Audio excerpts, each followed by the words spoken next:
you wrote about yourself this week, and we're going to talk about that. You wrote a wonderful column about OCD. Before we get into that, it opens up with this kind of great example where you're like guiding the reader. Can you do what you do for the reader of your column, for the wonderful listeners of the 1909, and guide us through this little thought experiment that you open with? Of course I can. Thanks, Jack. So here's the thought experiment I do. And you can do this a number of different ways, but and I'll do it sort of differently from how I did it in the column because I think this way works a little better. But here's what I'm gonna have you do for listeners, watchers, Alex, etc. think of a panda, just a regular black and white sort of. We all know what a panda looks like. Just envision one in your mind. Okay, now I'm gonna tell you, Alex. In a second, I'm gonna tell you to stop thinking about a panda. Okay, and when you think about a panda, I want you to raise your hand. Okay, you ready? Don't think about a panda. I feel like okay, he raised his hand because he said panda. Yeah, exactly. So that's sort of the example we look at. Honestly, that example shouldn't tell you anything surprising. That's just telling you, hey, if I tell you something, you're going to think of it, no matter what. Just mentioning. Even if you tell me not to think about it. Exactly, mentioning something, you're going to think about it, and that's not too crazy, or at least I don't think it is. But I think, what I do in the column really is I take a leap. I say, well, what if we switch that to something like murder? The thought of murder. It's a big leap. And so instead of don't think about a panda, don't think about murdering someone. Yeah, you might think about murdering someone. The images of that might come to your head. Which they're unpleasant thoughts.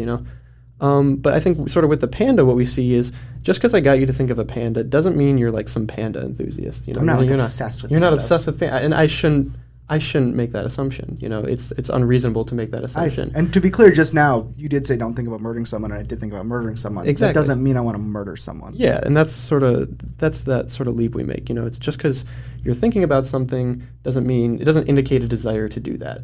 But what we also want to think about is, I'm telling you to think about it now. What if, say, you're just driving on the road and you thought about like, hey, what if I hit that person, or what if I ran over someone on my way here? Your own brain is telling you these things. Brain is coming without anyone telling you. Does that indicate something about your character now? Because your own brain came up with it. And most people would say no, And because we have a word for this, it's intrusive thoughts. That's what we call them. Yeah, we call them intrusive thoughts. And I think if you've been on the internet in the past, or if you've been on social media in the past, like TikTok and whatnot, for the past year and a half, you should be familiar with that term. But what I've often found is that what people sort of say intrusive thoughts are don't really line up with sort of what I just told you. It's generally not like thinking about murdering someone or whatever else. It might be just like what I'll see on TikTok is like my intrusive thoughts won and I got a tattoo, or I slapped my friend on the head, because I felt like that. Those aren't generally the intrusive thoughts that we think of. However, that's sort of become, what I found is that's become like sort of the dominant definition of intrusive thoughts, if that makes sense. So this is a very fun experiment. What does this have to do with OCD? Yeah, so the connection to OCD is, and this is another thing that I often find to be misrepresented, is, I guess, let me ask you this. What do you think OCD is? I think that, I don't know. I guess you cheating did a little bit. I've read your column. You read my column, yeah. Before I read your column, I don't know, like what people talk about. They like the clean stuff and light switches all got to be a certain way, or kind of that stereotypical OCD stuff. Exactly, and that's sort of the dominant thing we see in the media. It's wanting things to be perfect or whatever else. Wanting to be clean all the time. And while those are symptoms of OCD, it doesn't represent all of them, and a lot of it sort of relates to these intrusive thoughts. And so if we break down the word OCD, obsessive compulsive disorder, there's two parts of it: the obsessions and the compulsions. It's in the name. Mm-hmm. The obsessions is really what these intrusive thoughts are. It's what we think about. It's what I just talked about. You have these intrusive thoughts about something, and you sort of obsess over it.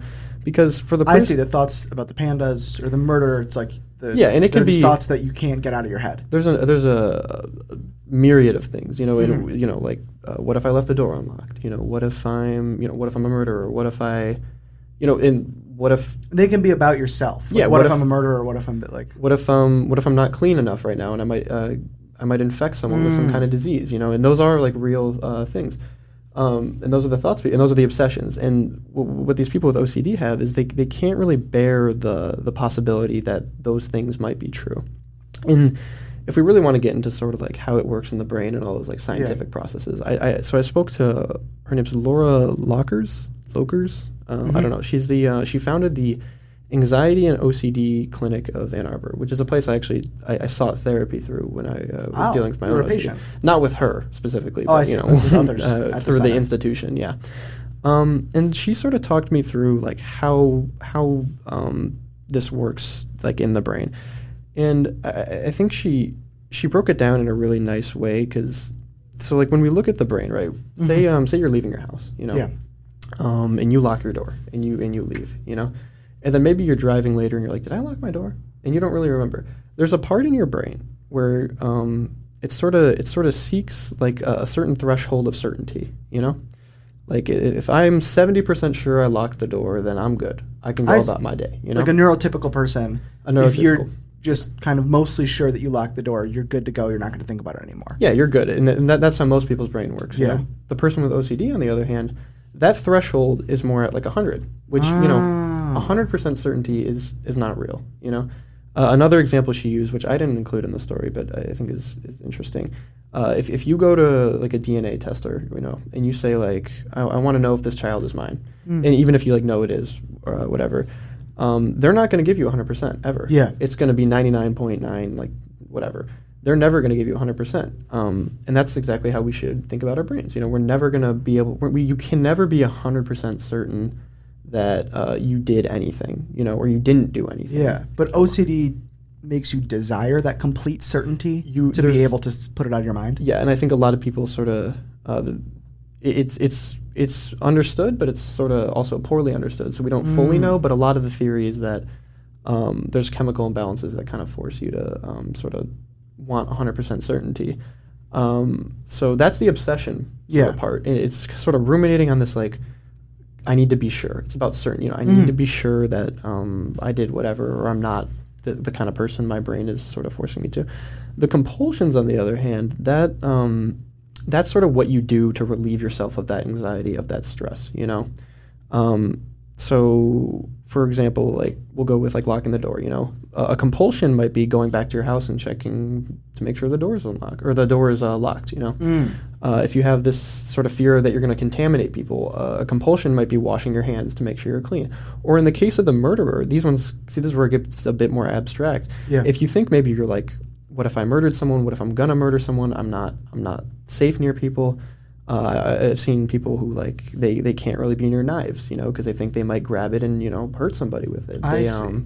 They'll text their friends being like, "Hey, do you think I'm a bad person?" Or they'll go on the internet and search like, what are the traits of like a psychopath? So the compulsion is sort of the way that you attempt to get to that 100% certainty. Like ways you kind of soothe that desire? Yeah, it's soothing the anxiety that comes with the those intrusive thoughts, those obsessions. And what happens is it relieves it, if you think your door is unlocked and you go to check if it's locked and it is, you're gonna be like, okay, I'm cool, I'm good, I'm grabbing the lock right now and it's locked. That's the closest to 100% you're gonna get. And it soothes it, but it soothes it very temporarily, so maybe later you're gonna have the exact same thought, and that's how this sort of cycle repeats. It's a very like debilitating cycle, and for a lot of people it's very hard to get out of, very hard to live with, So sort of how people tend to circumvent that is in therapy at least, they sort of help people, and I talked about this with Lockers too, but I don't think I included it in the story, but it's sort of teaching people how to accept like the maybe, like maybe I am this, maybe this happened, yada, yada, yada. I see. And so this all seems so different than kind of the like, in media and fiction, the kind of cultural definition that we've created of OCD. When people talk about, oh, I'm so OCD about this or that, you're a guy living with OCD. That misperception, that misunderstanding that so many people hold and exercise in their daily life, is that harmful? Does that have consequences? What do you mean? Is it... Well, I mean, just the fact that we're all walking around, at least until I read your column, I think until most people kind of hear about this, walking around completely misunderstanding this thing that affects so many Oh people. yeah, no, 100%. I think, we talked about this too, about how sort of when you create these misconceptions, it creates how these people, or it affects how these people are treated. Obviously. And one thing that Lockers had seen was sort of people who they have these thoughts. Maybe not. These like, because like these thoughts like maybe I'm a murderer, or maybe like I'm like this bad person or whatever. And I know I'm really focusing on the murderer thing. I do want to make it clear that this is not like the definitive symptom of OCD. But it's a good kind of like extreme example. Yeah, it's So like there have been parents, they'll have this thought, and it's like maybe maybe I'm gonna hurt my child, and they present these to maybe the other mental health professionals, and mental health professionals who don't fully understand OCD are gonna be like, you can't live with your kid anymore. Like these, I don't understand. Like they don't understand the thoughts, so they're like, I'm gonna contact a court. And she's seen people like who have their kids taken away from them because like a court and other mental health professionals deem that like you're not safe to sort of live in this house, And what I also do in the column is I tried to apply it to other mental disorders. While I can't fully relate to because I have OCD. I don't have like schizophrenia was one I mentioned. But I do think we also create all these sort of misconceptions around just mental health disorders in general, or mental illness and mental disorders. Like, I don't know if you're familiar, but I often hear people use the term schizo to refer to people. Like as an adjective. Yeah, as an adjective for being like paranoid, or even calling someone a psychopath. Like psychopathy is like a real, that's in the DSM-5, So I think using those as adjectives, it sort of creates these like misconceptions, because I think I referred to schizo as like a negative adjective in the sense that like it's an insult, like stop being schizo, you're being schizo right now. So it's like what is your brain going to go to when you meet someone who's schizophrenic? Are you gonna view them as someone who's like, or are you going to view them as like this other? Like probably, because that's sort of how you use, that's sort of what you use that term in your language, Sort of what we're doing, we're always throwing around these disorders as if they're adjectives about being so OCD about this or psycho about that. Yeah, it's like, so, when you meet someone who's like maybe opens up about their real intrusive thoughts, which, are kind of ugly, those are ugly thoughts. It's like, like, whoa, like if your idea of an intrusive thought is like buying a shirt that's expensive, it's like giving into my intrusive thoughts and like buying, like doing whatever. Yeah. When you meet someone who's like, I have intrusive thoughts about murder, it's like, what are you going to think about that? Or because so what can we do? To the wonderful listeners who are still with us in the 1909 who want to be as affirming and supportive of friends who have OCD or other things. I mean, are there things people can do to be, good?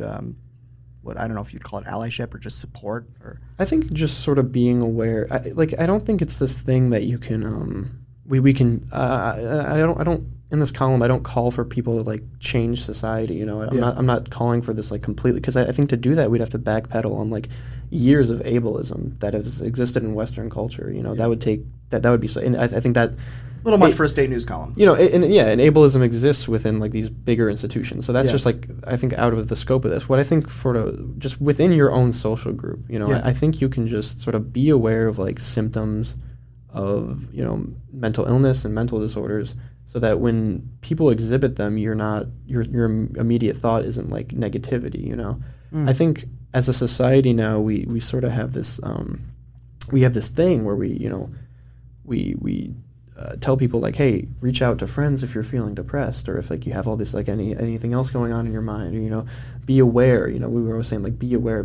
Yeah. But I think when it actually comes down to like some of these like ugly symptoms, we have no trouble just kind of like pushing these people off to like the fringes of society. Because it's like we can say be aware, but I think actually being aware like of real actions that take place as a result of certain mental disorders and mental illness, that takes a whole nother level of understanding. So I think really understanding is sort of my point in all of this.